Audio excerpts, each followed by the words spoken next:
Bonjour chers développeurs, j'espère que vous allez très bien. Alors, vous me retrouvez encore dans cette vidéo où nous parlons du build et du déploiement. Alors, si vous n'avez pas suivi jusqu'à aujourd'hui comment fonctionne la sécurité de l'authentification de avec Keycloak, alors je vous invite à aller voir sur la chaîne les vidéos précédentes. D'accord? Aujourd'hui, nous abordons quoi concrètement? Nous abordons à l'aspect du déploiement. Comment, en moins de quelques minutes, au plus 30 minutes, vous pouvez déployer votre solution Keycloak. OK? Et je vous parle aussi des bonnes pratiques pour mieux gérer vos builds et vos Docker. Nous parlons aujourd'hui du Docker, pas d'installation sur la machine ou bien sur le serveur. Donc, nous parlons du Dockerfile, de la configuration LGIS, du Dockerfile de Spring, avec multi-stage, avec Maven pour optimiser vos déploiements sur tout l'espace de stockage. Nous parlons aussi du Docker Compose, du profil Docker et du déploiement. 6 concepts clés. Suivez-moi. Alors, à la fin de notre déploiement, nous aurons un truc qui va tourner comme ça. Nous aurons notre base de données Postgres qui va tourner sur le port 5432. Nous aurons Keycloak qui sera sur le port 8080. Nous aurons notre Spring qui va tourner sur le port 8081. Et Angular qui va tourner sur le port 4242.00. Donc, voilà un peu les concepts clés. Alors, pourquoi le multi-stage? Dès que vous faites un Docker build, ce que vous faites habituellement, OK, sans multi-stage, donc vous avez le Node.js qui est là dans l'image, qui pèse plus de 500 mots. Vous avez le code source qui est exposé. Vous avez l'image finale qui va jusqu'à 1 giga.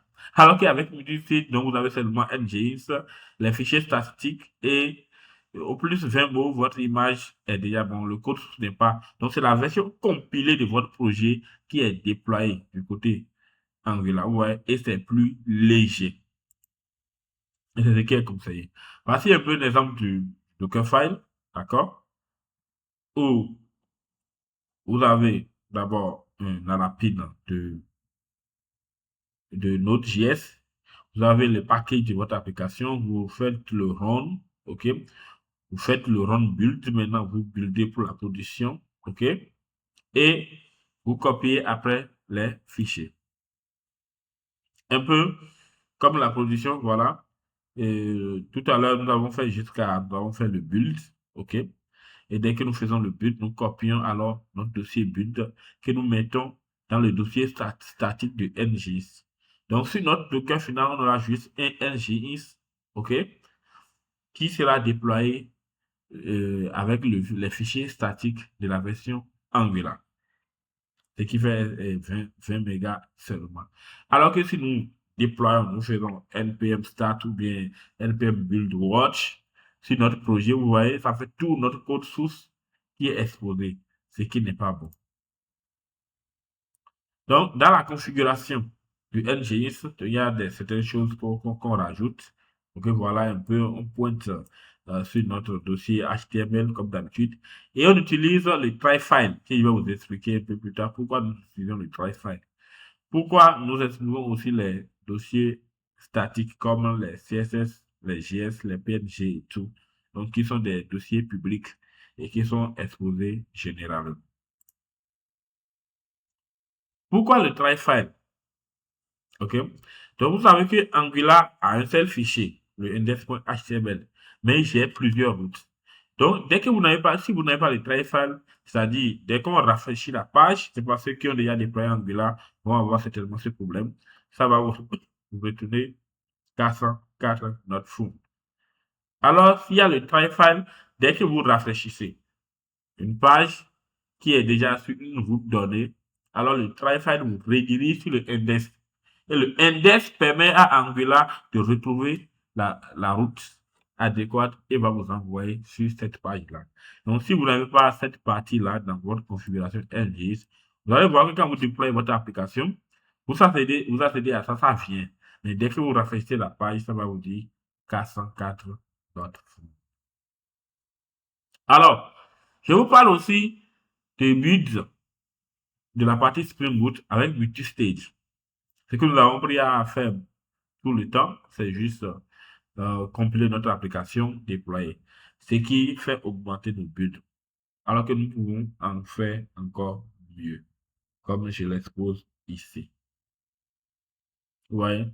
Donc avec Maven, je build mon projet, je build avec les dépendances, je copie la source, j'exécute les tests.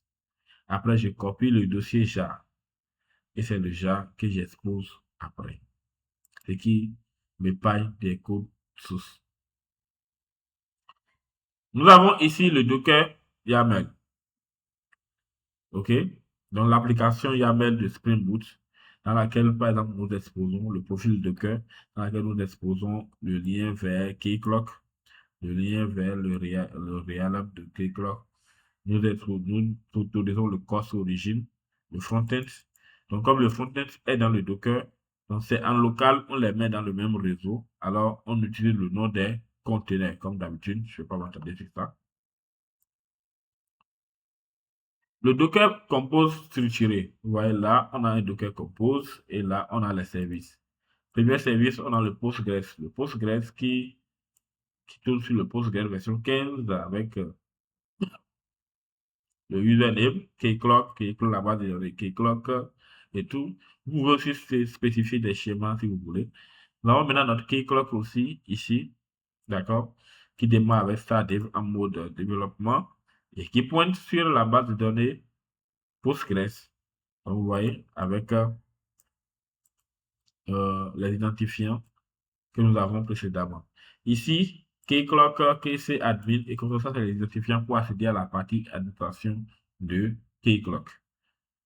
Exposé sur le port 80-80, comme vous pouvez le voir, et c'est disponible dans le network Keycloak Network. Au niveau de notre backend et de notre frontend, donc on peut aussi concevoir un Docker YAML pour pouvoir en dire à notre Docker YAML de ne pas aller télécharger l'image en ligne, mais plutôt de build le Docker file qui se trouve à la racine de notre projet. Donc, avec le profil Docker, il va build le Docker file et il va copier maintenant ce build et qui va déployer dans notre container. Donc, voilà un peu cela. Alors, du côté du front-end, il faudrait que nous ajoutons des Docker ignore. Donc, je suis sûr que plusieurs d'entre vous voient les fichiers Docker ignore dans leur projet, mais ne savent pas exactement ce à quoi ça sert. Alors, les Docker ignore, ça nous permet d'ignorer certains fichiers lors du build du Docker pour que l'image ne soit pas là. Par exemple, on n'a pas besoin des dossiers du module, du disque, des points Angular, des guides. Donc, tout ce que vous voyez ici, par exemple, du côté du front-end, et ici, on n'a pas besoin de ça dans l'image Docker. Donc, on doit ajouter le fichier .docker union qui va permettre d'ignorer ces fichiers-là. Ce qui rend notre source plus léger. Alors, quelles sont les commandes généralement pour pouvoir démarrer un fichier Docker Compose? Donc, on a Docker Compose build pour faire le build, le Docker Compose op--2 pour pouvoir lancer ça en service. On a Docker Compose log pour pouvoir surveiller les logs de ce qui se passe. Le Docker Compose PS pour voir le statut des services qui sont démarrés. On peut faire le Docker Compose down pour arrêter, ou le down-v pour arrêter et supprimer tous les volumes. Alors, lors du démarrage, parce qu'il faut mettre des dépendances, il faut que la base de données soit démarrée en premier, après que le Keycloak soit démarré, après que le backend soit démarré, et enfin le front-end. C'est très important pour la bonne exécution de votre application. Le réseau Docker de communication, dans le Keycloak Network Bridge, donc on crée un réseau Docker, ok, pour que tout puisse communiquer aisément en interne, afin qu'on expose après le front-end aux utilisateurs. Donc, on peut toutefois se servir des variables d'environnement, d'accord, pour ne pas exposer les données, par exemple les bases de données et tout ceci sur notre serveur. Donc, on peut utiliser des variables d'environnement, comme d'habitude. Ici, nous avons des volumes, et c'est très important. d'utiliser des volumes, un peu comme ici, et pour pouvoir persister les données. Parce qu'il ne faut pas stocker les données dans le Docker, en cas de quoi ces données seront perdues à la fin. Donc, je vous recommande d'utiliser les volumes aussi, comme je l'ai conseillé ici. Donc, on aura un seul fichier de déploiement, d'accord? On fera à l'emplacement de quelques démos, on essaie de faire un Docker Compose Build qui build tous les projets, donner, télécharge les images et tout, et faire le build. On fait le Docker Compose Up et qui démarre tous nos services et on vérifie le statut Docker Compose Log pour voir si tout est déployé. Et là, vous voyez, tout notre écosystème est prêt. Nous avons notre front-end qui est disponible, nous avons notre back-end, nous avons notre Keycloak admin qui est là, nous avons le health check de l'actuateur qui permet de vérifier l'état de notre back-end. Alors, chers amis, et là, votre environnement est déployé. Et tous vos services sont accessibles. D'accord? On pourra faire la démo si vous êtes intéressé par la vidéo de la démo. Écrivez-moi en commentaire. Je vous donnerai le lien spécialement parce qu'elle n'est pas publiée en public pour voir tout ce qui pour ne pas alourdir cette vidéo. Donc, pour la vérification des logs, vous pouvez voir un peu des trucs comme ça et l'exemple des logs qui vont se passer ici, comment afficher les logs, Docker compose-tile pour voir le log du backend ou le log pour voir si tout fonctionne à merveille. On peut toutefois avoir des petits problèmes, alors il faut essayer de les résoudre en faisant par exemple des quelque chose n'est pas peut-être prêt, les ports déjà utilisés, les causes et origines, les problèmes de connexion, l'invalide sur WT, tout ça là, on peut toutefois aussi les résoudre. OK? Donc le health check, voilà un peu là, la commande pour pouvoir checker le statut. C'est très important pour être notifié que nos applications sont déployées. Par contre, on peut aussi faire toujours de l'optimisation, utiliser des caches, utiliser des gzip, utiliser Alpine Image pour que ça soit plus léger, utiliser les lietcase, utiliser les Docker Ignore pour ignorer les trucs, utiliser le catch header pour que tout puisse expirer pendant un moment donné s'il n'y a pas de requête, utiliser le multi-stage pour que nos Docker soient légers.